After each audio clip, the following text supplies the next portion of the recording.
Hi, so in this video we're going to look at how you could begin to make that color wheel. So to start, you're going to need to make 3 concentric circles. I would start with your largest first. Find something around your house that is a nice big circle that's going to fill the majority of that paper you're going to paint on, and just trace it. You can use a bowl like this. So I would be using your watercolor paper that you got from me. If you don't have that, then you're going to need to just use your sketchbook paper, or maybe get some paper that is meant more for painting on. Just a suggestion. So now I've drawn that outer circle, I'm just going to find 2 other things to trace so I can get to those 3 concentric circles. I'm going to basically just eyeball it here and get it placed as well as I can and see if that's the right size. Then I'm going to go for kind of that middle circle and see how I can make that work. So I'm going to place it here, and you can measure, top, bottom, right, left, and try to get it fairly centered in that middle circle, but it's not essential that you do that. So that's good enough. I'm happy with that. Now I'm going to move on to my next circle to trace. That's a bit big. I want a bit more of a size difference in terms of getting to a small little circle in the center. So I'm going to use this bottle instead, and that really still will give me enough room to paint in that inner circle, but have some spacing between. Doesn't matter if it's not quite perfect. I can make some adjustments if I want to round off some of the places where it looks a little funky, but I'm not going to stress about it. And don't you guys. I'm not looking for perfection out of this. It's really just, did you get those 3 concentric circles getting smaller as we go towards the center on your piece of paper? So next I need to divide this up into my sections or slices for my color wheel. So you're making those 3 rings, which I already have drawn, and then we need to divide that up into 12 what I'm going to call pizza slices. And I'm going to show you how to start that. You can use a ruler, but you don't have to. And you're just going to draw a vertical line through the center of it as best you can. Again, eyeball it if you want. You don't have to measure. We don't have to be perfect here. And then I'm going to go perpendicular to that and draw a horizontal line and divide this into 4 sections. So from there, I can divide each one of these 4 sections into 3 pieces. And that will get me to my 12 slices of, we'll call it pizza, or in this case, my color wheel. So I'm just going to quickly go through and do that now. Notice I'm just drawing across the whole diameter of the circle, and I try to eyeball it where it's like I feel like I'm dividing it pretty equally. If it's not, perfect, I'm not going to stress about it again. As long as it looks good enough, I'm good. You're good. Okay, guys? So, and I'm working fast for the purposes of this video. So we'll get this last line drawn. Okay, now I have those 12 pieces. Now I need to start to place my colors around this wheel in a way that makes sense for how you actually mix colors. So here's a finished example. It shows the 3 primary colors, which are red, right, blue, and yellow. And they are evenly spaced with 3 colors in between them. So the first thing I'm going to do is I'm just going to mark that out for myself. I'm going to choose the slice that I want to be my red. I'm going to count over 3. This is going to be my yellow. And then I'm going to count over 3, and I've got my blue up at the top. So now I have the sense of how I'm going to start. And the idea of the color wheel is that from here, this tells a story of how I mix my colors to get to all of the color spectrum. So halfway in between red and blue is going to give me my secondary color of purple, and it makes sense. The same with red and yellow. Halfway in between that gets me to a secondary color of orange, because when I mix red and yellow together, that is orange. So, that sits in the center between those 2 colors on my color wheel. Now that's going to then lead me to the other spaces that are in between those secondary colors and the primary colors. Those are called tertiary colors, which is kind of a third layer of color. And those are really a mix of a secondary and a primary together to get to what we have here, for instance, is a yellow-orange. You always start the name of a tertiary color with the primary color. So if it's the one between purple and red, it would be red-purple, not purple-red. That's the rule with how we name those colors. So now I'm just going to drag in my palette. Here's my palette. Now you're going to notice on this is actually my kind of ramped up studio artist palette, and it has multiple versions of yellow and red and blue. I'm going to choose one to work with. So your challenge with this is you are only working with red, yellow, and blue. Do not use the out of the tube green, orange, and purple that comes with your sets. I will be able to tell the mixed versions of that, generally speaking, and the point of this is to start to really learn how to control and mix all colors so you have full ownership of every color that you're putting down, not just I'm going to take what's sitting in front of me. So I'm going to work with this red, and what I'm doing, notice, is I'm going to pull a puddle of this red off to my palette on the side over here, and I'm going to leave my source color alone because I don't want to muck up my pan color, or what I call my source color, by blending or doing anything in that area. I just want to keep it clean. So I'm going to start by painting my red, and I'm going to start with a good amount of color on that brush.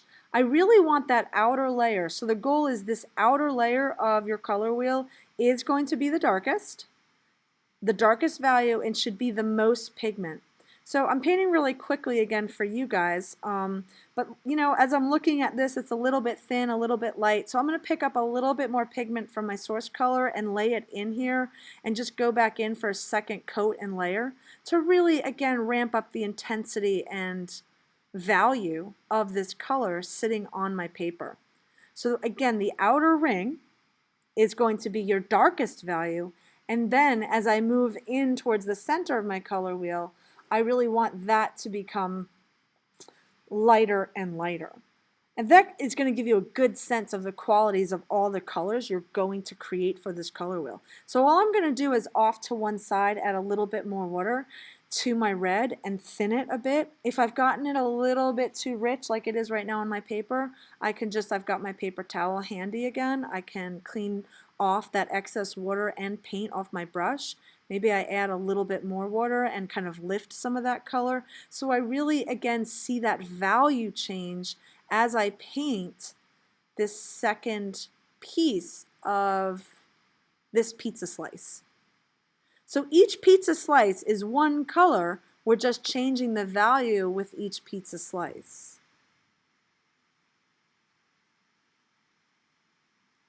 So I'm just picking up that excess color, going to kind of even it out a little bit more. You know, it's okay if there's bleeding between your outer ring and the middle ring and the center ring. That's all right. Don't worry about that. I'm not going to be too fussy. I mean, if you want to leave a little bit of white paper showing between so it doesn't do that, that'll be okay. So now with this slice, I'm going to really work on, again, stepping down that value where it becomes a very, very light version of itself. Like almost as pale as I can get that color before it disappears. So what this is called is, if we were using a paint body where we had to add white to lighten the value of the color, we would call that a tint. So what we're really doing with this paint is we're playing with tints and shades of a color. A shade is where you add black to a color and make it darker, but for our purposes of watercolor, we're not going to do that, and we're just going to, our darkest value is going to come from just having a lot of that paint pigment. So that's one slice. I also want you to notice how I've started painting this color wheel. Do not mix all your colors and go around the entire outer circle, because think about it, you're going to be mixing all these colors and then you might lose them on your palette, and then you're going to have to go and then you move on to the middle ring. Do you really want to have to mix them all again? I have students who sometimes do that. Please do not do that. Save yourself work. So you're going to paint by the pizza slice, not by the rings around the whole circle. Do not do that. So now I have a little bit of yellow on my palette. I'm just going to take that on my palette. I'm not going to destroy all that yellow. I'm going to leave that sitting there, but just pull some of the yellow into my red and start to send it in the direction of I'm starting to mix orange, but it's really going to be a red orange. So I'm just going to kind of start blending that out. But again, notice how I've left my red puddle basically, I've left a lot of that intact. I've left some of my yellow intact. So I can go back and pull more of my source colors out when I need to. But, I'm kind of mixing that new color in between the middle of those two. That's just how I like to work when I paint on my palette. That's a personal preference, but that's what I like to do. So I just needed to change that color. Now, if I'm not sure about this orange that I've mixed, like is it a little too far towards a middle orange? Is it a little too red orange? I'm going to just do this little swatch down here and say, well, I'm kind of happy with that. That's enough of a color shift that I'm okay with it. It's not really getting to a really bright orange, but it's, it's again, walking away from that original red. That's your goal. You're shifting these colors and mixing to get to the change that's visible to us. So now I'm just going to go in and start to paint that next pizza slice. So this should give you a good idea, guys, of how to begin your color wheel and how to get going. As far as, I don't need to sit here and make a video that's me mixing every single color. I think you get the point and the idea.